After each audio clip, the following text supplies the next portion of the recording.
मेरी मामी बहुत खूबसूरत और नौजवान थी। वो घर में अकेली रहती थी और मुझे अक्सर अपने पास बुला लेती और अपनी तन्हाइयाँ मिटाती थीं। मैं खुश होकर मामी के पास चला जाता और उनके साथ कुछ हसीन लम्हे बिताता। एक दिन मामी ने मुझे अपने घर बुलाया। मैं खुश होकर मामी के घर चला गया।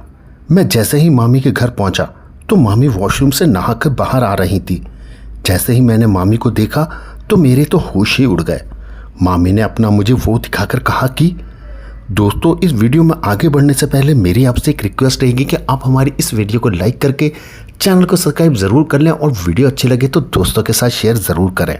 चलिए दोस्तों, वीडियो शुरू करते हैं। दोस्तों, मेरी मामी बहुत ज़्यादा खूबसूरत थी।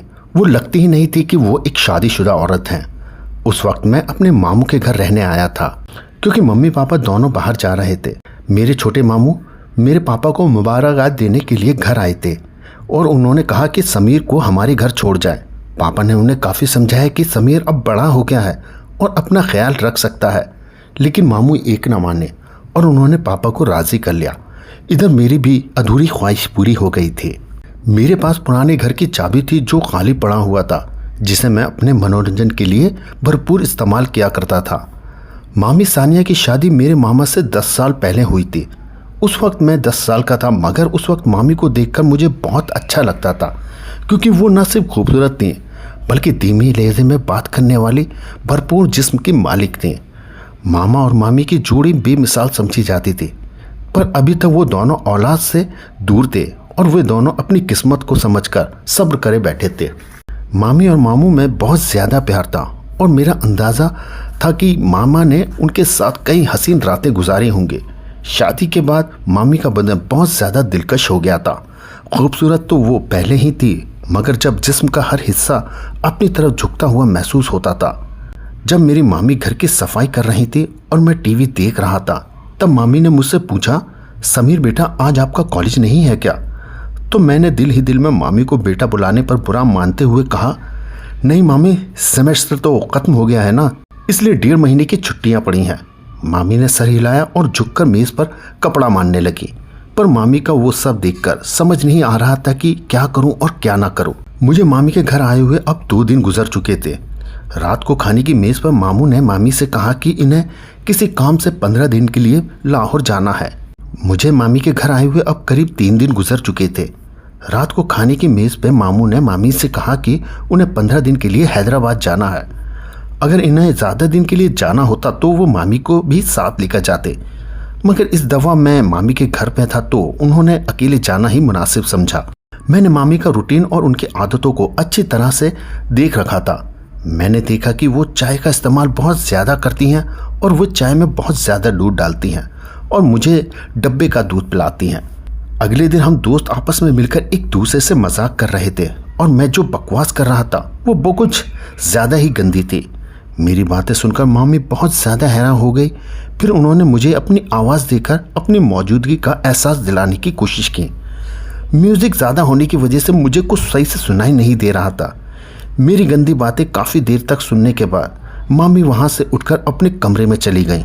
शाम को मैं दोस्तों के साथ बाहर जाने लगा तो मामी को बताने के लिए मैं उनके कमरे की तरफ गया। उस वक्त मेरे जहन में कुछ ख़ास बात नहीं थी। फिर मैं वापस आकर बेड पर लेट गया। थोड़ी देर बाद मैंने कहा, मुझे चाय पीनी है मामी।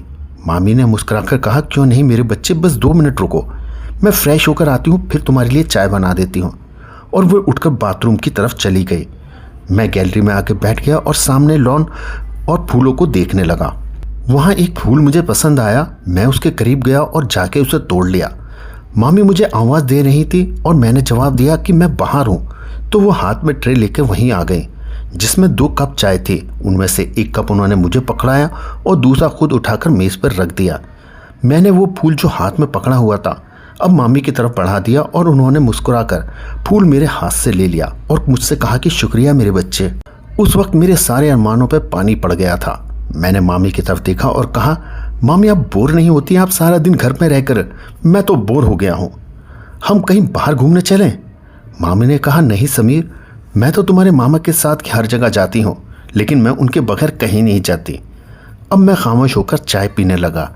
रात के खाने के बाद मैंने एक मूवी लगाई और बैठकर देखने लगा। माँ भी मेरे पास आकर बैठ गई और मूवी देखने लगी।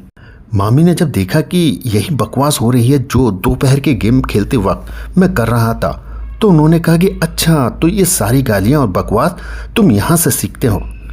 वो बोली, बेटा ये तो बहुत गंदी बात है, तुम बहुत गंदी ज़बान इस्तेमाल करते हो। ये सुनकर मेरे शर्म से पसीने छूटने लगे। मामी ने फिर से कहा कि मैं तुम्हारे पापा से बात करूंगी कि वो अब तुम पे नज़र रखें, तुम हाथ से निकलते जा रहे हो। मैंने नज़र उठा के देखा और मामी से कहा, मामी गलती हो गई, माफ़ कर दो मुझे। पर क्या करूं, सभी लड़के इसी तरह की मूवी देखते हैं और मुझे भी उनको उसी तरह से जवाब देना पड़ता है, तो इस तरह की बातें अक्सर मुंह से निकल जाती हैं। मेरी ये बातें सुनकर मामी थोड़ा हंसने लगीं और बोली कि अरे डरो मत, मैं किसी से कुछ नहीं कहूँगी, मुझे पता है कि तुम लड़के इस तरह की बातें करते हो। अच्छा ठीक है, और कोई मूवी लगाओ, ये क्या बकवास लगाई हुई है। तब जाकर मेरी सांस में सांस आई और मैंने मामी से पूछा कि मामी मैं कौन सी मूवी लगाऊं। उन्होंने कहा कि कोई भी इंडिया वाली मूवी लगाओ। फिर मैंने एक साउथ इंडियन मूवी लगा दी। मामी मूवी देख रही थी और मैं चोरी चोरी मामी को देख रहा था। मामी ने अपनी एक टांग उठाकर दूसरी टांग पर रखी और सोफे की टेक और बाजू से लगकर आराम से बैठ गई। फिर मैंने भी अपनी एक टांग उठाकर अपनी दूसरी टांग पर रखी। मुझे लगा कि मामी ने मेरी इस हरकत को नोट नहीं किया और उनके चेहरे पर हल्की सी मुस्कुराहट आ गई।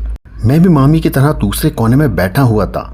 फिर मामी ने मुस्कुराते हुए अपनी पोजीशन को सही किया। मैंने भी उनको देख अपनी सही पोजीशन करके बैठ गया। मामी हंसने लगी और बोली, समीर क्या तुम मेरी नकल उतार रहे हो? मैंने उनकी तरफ देखकर सर हिलाया तो उन्होंने थोड़ा सा गुस्सा करते हुए कहा, तुम मुझे क्यों तंग कर रहे हो? मैंने मुस्कुराकर कहा कि मुझे आपको तंग करना अच्छा लगता है। तो वो बोली, ऐसा क्यों? मैंने फ़ौरन कहा कि कितने दिन हो गए ना, किसी की ना डांट खाई है ना किसी के जूते, ऊपर से आप बोर भी हो रहे हो। मेरी ये बातें सुनकर उनके माथे पे बल पड़ गए। उन्होंने कहा कि समीर क्या वाकई में मैं बोर हूँ? तो मैंने कहा पता नहीं, लेकिन अकेला रहकर मेरा क्या होगा पता नहीं। मामी ने मुस्कुराते हुए कहा कि तुम्हें मार खानी है तो मैं तुम्हें देती हूँ, और वो मुझे कोई मासूम शरारती बच्चा समझ रही थी और इसी बात का मैं लगातार फ़ायदा उठा रहा था। शायद इसी तरह की फिजूल बातें करते करते मामी मुझसे काफ़ी नज़दीक आ गईं। जब रात के करीब 11:30 बजे थे तो उनके मोबाइल में मामू का फ़ोन आया। वो उठकर अपने कमरे में चले गए। मैंने भी थोड़ी देर मूवी देखी और टीवी बंद किया और फिर अपने कमरे की तरफ जाने लगा। तभी मुझे कमरे से मामी की आवाज़ आई, यार मैं तुमको बहुत मिस कर रही हूँ, पता नहीं कैसे गुजरेंगे ये दिन तुम्हारे बिना। मुझे समझ नहीं आ रहा था कि दूसरी तरफ से क्या कहा गया, मगर जो बात मामी ने कही थी वो मेरे लिए किसी सरप्राइज से कम नहीं थी। सुबह मैं जल्दी उठा और फ्रेश होकर किचन की तरफ गया। किचन में कोई नहीं था। मैंने मामी के कमरे की तरफ जाकर देखा तो उनका दरवाज़ा बंद था। मैं समझ गया कि मामी सो रही हैं। मैंने किचन में जाकर अपने लिए चाय बनाई और फिर कुछ ब्रेड गर्म करके मेज़ पर बैठकर नाश्ता करने लगा। मैं नाश्ता कर रहा था तभी मामी के कमरे का दरवाज़ा खुला। वो बाहर निकली और मुझे देखकर थोड़ा सा शर्मिंदा होते हुए कहा, वो रात को नींद नहीं आई थी, काफ़ी देर हो गई थी, इसलिए सुबह उठने में थोड़ी परेशानी हो गई। मैंने मुस्कुराकर कहा, कोई बात नहीं, अगर आपको नाश्ता करना है चलो आज आपके लिए मैं नाश्ता बना देता हूँ। वो बोली, तुम और नाश्ता क्या बात कर रहे हो? मैंने कहा, फ्रेश होकर आए, मैं नाश्ता बना देता हूँ, फिर बात करेंगे। मामी ने हाँ में सर हिलाया और मुस्कुराते हुए अपने कमरे की तरफ चली गए। तो मैंने कहा, मामी आपको नाश्ते में क्या पसंद है? मामी ने कहा कि तुम जो भी बनाओगे मैं खुशी खुशी खा लूँगी। मैंने दोबारा से सर झुकाया और कहा, जैसे ही आपकी मर्जी, और फिर मैं मुड़कर किचन की तरफ चला गया। नाश्ता बनाकर किचन में आया और मामी को आवाज़ लगाई। मामी हॉल में आई और कुर्सी पर बैठ गई। मैंने कहा, मामी आपका नाश्ता तैयार है, और ट्रे मैंने उनके सामने रख दी। मामी ने मेरी तरफ देखकर मुस्कुराए। फिर मामी ने अपना हाथ मेरे सर पे फेरा और बालों को ख़राब कर दिया। मैंने मामी का हाथ पकड़ लिया जो मेरे सर पे था और कहा, अरे मामी आपने तो मेरे हेयर स्टाइल को ही ख़राब कर दिया। मामी ने प्यार से मेरे गाल पर एक हल्का सा थप्पड़ लगाया और कहा, कुछ ख़राब नहीं हुआ है, आराम से बैठो और नाश्ता करो। मामी ने नाश्ता किया और कहा कि समीर तुम्हारा बहुत बहुत शुक्रिया, चलो आज से हम दोनों पक्की दोस्ती कर लेते हैं। आज बहुत दिनों के बाद मैं इस तरह से हंसी हूँ और तुमने इतना अच्छा नाश्ता भी बनाया है। मैंने थोड़ा सा मुंह बनाकर कहा, तो क्या हुआ मामी, क्या मैं आपका दोस्त नहीं हूँ? मामी ने मेरे गाल पर चुटकी काटी और कहा, अरे दोस्त तो हो पर कच्चे वाले, लेकिन आज हम दोनों पक्की वाली दोस्ती करते हैं। मैंने अपने गाल मटका कर कहा, यार आप आंटियों की तो ये बहुत गंदी आदत होती है, गाल को लाल ही कर देती हो। अब मामी मुस्कुराने लगी और दोनों हाथों को मेरे कानों की तरफ बढ़ाया तो मैं भागने लगा। मामी हंसते हुए मेरे पीछे भागने लगी और कहा, रुक, आज तुम्हें मार लगाती हूँ, रुक जा। मैं रुक गया और अपनी कमर पर हाथ रखकर सांस लेते हुए कहा, ठीक है। फिर वो सामने पड़ी हुई कुर्सी पर बैठ गई। मैं उनके पास गया और कहा, क्या हुआ मामी? वो एकदम से खड़ी हो गई और मेरे दोनों कानों पर चुटकी काट ली और मैं हंसने लगा। मैंने रोने वाली शक्ल बनाते हुए कहा, आपसे तो कोई प्यार की उम्मीद ही नहीं है, आप बहुत ज़्यादा बेरहम हो। मामी ने हंसते हुए मुझे देखा और जहाँ मुझे चुटकी काटी थी वहाँ पे प्यार करने लगी और बोली, सॉरी। मामी मुझसे अलग हुई और कहा, अच्छा मैं चेंज करके आती हूँ, फिर मार्केट से कुछ सामान लाना है, वो ले आते हैं। मैंने कहा, ठीक है, मैं भी चेंज करने के लिए चला जाता हूँ, शायद कोई लड़की मेरे जाल में फंस जाए और मेरे भी मज़े आ जाए। मामी ने मुस्कुराते हुए एक थप्पड़ मेरी कमर पे लगाया और कहा, समीर थोड़ी सी शर्म करो।